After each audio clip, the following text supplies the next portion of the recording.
Hello students, welcome to Mahamana academy. आज हम एक नई अपडेट के साथ आए हैं। जैसा कि आप सभी लोग देख पा रहे हैं कि जो बीसीसीआई के सेक्रेटरी अब आईसीसी के चेयरमैन होने जा रहे हैं। हमारे एक बहुत इंपॉर्टेंट शख्स, आप सभी लोग लगभग जानते ही होंगे, जैसा यही जो है बीसीसीआई के सेक्रेटरी हैं। अब ये क्या होने जा रहा है, आईसीसी के चेयरमैन होने जा रहा है। हम इसके बारे में जो अपडेट है वो देखेंगे अभी। उसमें और भी क्या इंपॉर्टेंट चीजें हैं, जैसे आपके एग्जाम में जो आने के लिए, एग्जाम के लिए बहुत ज्यादा इंपॉर्टेंट है। क्योंकि ये जितने भी हम लोग कॉम्पिटिटिव एग्जाम देते हैं या फिर वनडे एग्जाम देते हैं या यूनिवर्सिटी से रिलेटेड जो सीयूईटी हमारा एग्जाम है, उसके लिए, इन सब के लिए बहुत ही ज्यादा इंपॉर्टेंट है ये।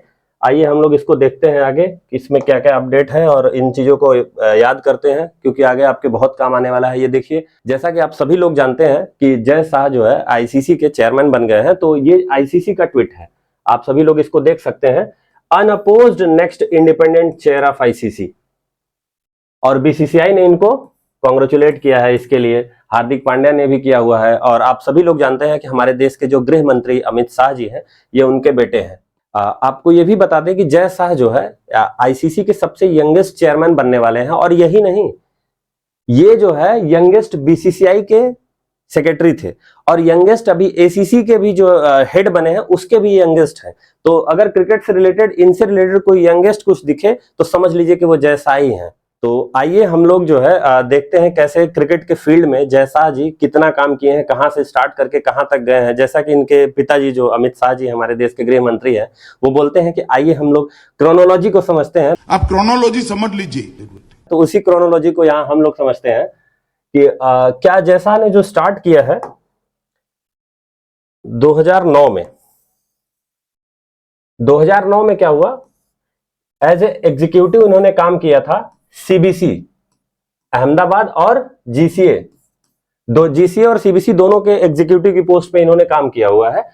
Central board of cricket Ahmedabad, जो हम बात कर रहे थे आपसे भी कि सीबीसी जो है, इसके अलावा 2013 में इन्हों ज्वाइंट सेक्रेटरी इनको बनाया गया जीसीए का, गुजरात क्रिकेट एसोसिएशन का। इसके बाद इन्होंने बहुत इंपॉर्टेंट रोल प्ले किया था रिस्ट्रक्चरिंग एंड कंस्ट्रक्शन ऑफ क्या, नरेंद्र मोदी स्टेडियम। आप सभी लोग जानते होंगे कि वर्ल्ड लार्जेस्ट क्रिकेट स्टेडियम है ये। पहले इसका नाम सरदार वल्लभ भाई पटेल क्रिकेट स्टेडियम था, अब बाद में इसका नाम अभी जाके बना दिया गया है, बनने के बाद नरेंद्र मोदी स्टेडियम। और एक और इंपॉर्टेंट चीज, अब ये लगेगा कुछ लोगों को सरदार वल्लभ भाई पटेल को हटा के इनको बना दिया गया, ये चीजें जो है, तो ये चीजें थोड़ा हो गया, पॉलिटिकल मैटर है, ये अलग बात है। लेकिन आप लोग एक चीज जान लीजिए कि जो वो पूरा स्पोर्ट्स कॉम्प्लेक्स बनाया गया है, पूरा स्पोर्ट्स कॉम्प्लेक्स, उसका नाम है सरदार वल्लभ भाई पटेल स्पोर्ट्स कॉम्प्लेक्स, और उसमें नरेंद्र मोदी एक स्टेडियम है।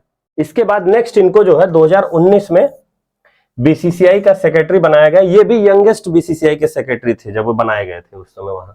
इसके बाद 2021 में, जो हम अभी बात कर रहे थे कि प्रेसिडेंट बनाए गए एसीसी के, Asian cricket council, Asian cricket council के ये प्रेसिडेंट बनाए गए 2021 में। इसके बाद 2022 में क्या हुआ, इनको मेंबर बनाया गया, मेंबर ऑफ बोर्ड किसका, आईसीसी का।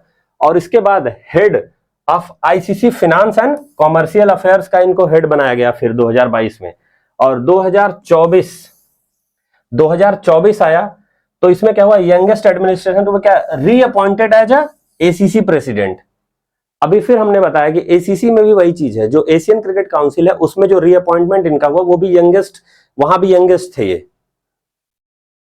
इसके बाद 1 दिसंबर 2024, जो ये इंपॉर्टेंट एक रोल प्ले करने वाले हैं अपने देश के लिए, भारत के लिए, पूरे वर्ल्ड क्रिकेट के लिए, वो क्या है, as a ICC chairman. Next चलते हैं हम लोग। अब क्रोनोलॉजी के बाद यहाँ पे एक चीज और है कि एक क्रोनोलॉजी हम लोग जो समझ लिए इनका, इसके बाद एक चीज और यहाँ देखिए कि हमने अभी पहले भी देखा हुआ है कि जो T20 वर्ल्ड कप है वो भारत ने जीता। तो यहाँ देख रहे हैं ग्रेग बार्कले से इन्होंने क्या लिया, ट्रॉफी लेके भारतीय टीम को दे दिया। और इसी तरीके से इनकी पोस्ट लेके अब पूरे वर्ल्ड क्रिकेट पे जो है भारत का एक जो दबदबा है वो दिखेगा, दबदबा बना रहेगा वाला। अब ये स्लाइड आप लोग देख रहे होंगे, जैसा कि ऊपर आपको दिख रहा होगा कि ऊपर लिखा ही हुआ है, पहले क्या लिखा हुआ है, Indians as a ICC chairman. तो इसमें सबसे इंपॉर्टेंट जो सबसे पहले चेयरमैन रहे हैं, ये हमारे एग्जाम पॉइंट ऑफ व्यू से बहुत इंपॉर्टेंट है, जगमोहन डालमिया जी।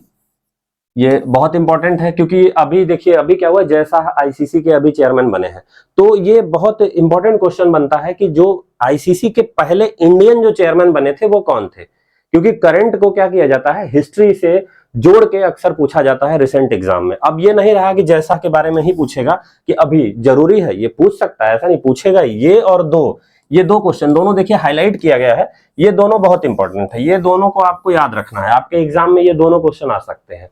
कि अभी ये भी पूछ सकता है कि भाई पहले चेयरमैन जो इंडिया से आईसीसी के बने थे वो कौन थे, और अभी ये पूछ सकता है कि रिसेंटली 2024 में आईसीसी के चेयरमैन बनने वाले हैं वो कौन है, भारत के वो कौन है, तो उनके बारे में आपको बताना होगा। तो ये दो नाम, उसके अलावा ये तीनों शरद पवार और एन श्रीनिवासन और शशांक मनोहर, इन लोगों के बारे में आप जानते रहिए। लेकिन ज्यादा इंपॉर्टेंट यहाँ कौन है, जगमोहन डालमिया। ज्यादा इंपॉर्टेंट कौन है, जगमोहन डालमिया और जयशाह। 2024 दिसंबर में ये पॉइंट अपना जो है पोस्ट होल्ड करेंगे। थैंक यू स्टूडेंट्स, हमारे साथ जुड़े रहने के लिए। आप जो है सभी लोग पूरा वीडियो देखिए और देखने के बाद इससे जो इन्फॉर्मेशन ले सकते हैं लीजिए, और उसके बाद क्या करिए कि जो वहां दिख रहा है सब्सक्राइब वाला बटन उसको दबा दीजिएगा, तो आपको आगे जो है बेल आइकन भी दबाइएगा, जिससे आपको लगातार जो हम लोग अपडेट देंगे वो आपको मिलता रहे। Thank you.